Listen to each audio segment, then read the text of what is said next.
plupart à passer besoin na mobu minene na basi na bango ba ti ba voile baza milai baza na ba voiture plupart baza bato nzambete na ko iso na monoko nini bande kona bubanga bango te tala ozubengi daddy tango yozubengi daddy ye kuna vandi azana mbeli na mukongo azo daddy ayebi kasani na nzambete mais yozo ko mise musala nzamba azani na nzambete alati sikoyo vie claire avandi yomoni lokola ti vie claire ko musantu nzokande démon diable satana parce que ça qui ngaili na sakina sakina ba vie claire yo tsango na vandi dimanche yomoni ke siko na vandi na za na vandi na concentration na uti retraite nzoka na uti retraite na uti na mbenda na za na mbenda na nzoto na celebrate drink e kangingai na zoro ko mutokolia mutokomela mutu eza escroquerie eza ni escroquerie manipulation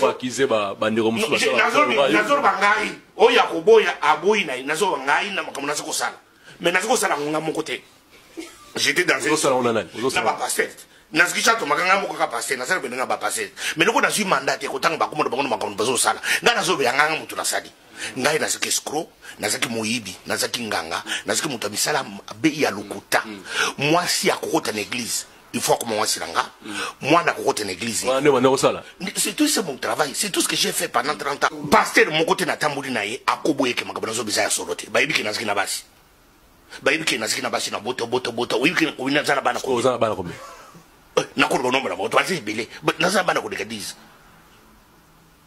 mais mon client so yibiki na moi si mon cas mariage on nzamba yebi ka mariage singana saki na moi mariage na saki atana ba dine 17h na 18h na ko divorcer mais ce qu'on a tant on a comme moi si mon ko ba o nyuso ba so ko belé bona ko tikiri ba monani. C'était ça mon travail, tout le monde est laissé. Parce que nous attendons nangai, et makamunda sur banazo wangate.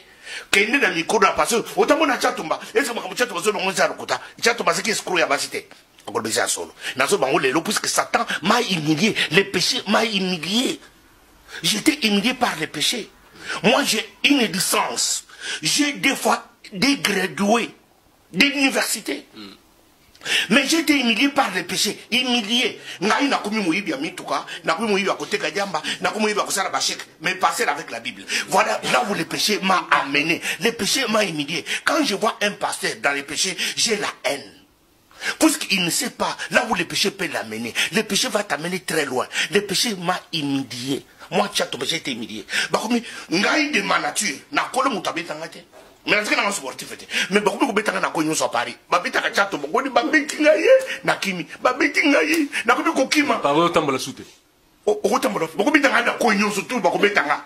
Moi j'étais inopprobre, j'étais la honte et des hommes et des dieux bande kunanga chato bozo ko na tambola qui vient à un moment donné de mon appel de Dieu. J'ai menti aux gens na kosi bato na kosi prophétie na kosi mateya pona zo mbongo na yo na kosi yo pona zo mwasi na yo na tindi yo na tika na mwasi na yo na zo mwasi na yo na mona kilo ko la gloire et pourtant que c'était le diable qui m'a humilié.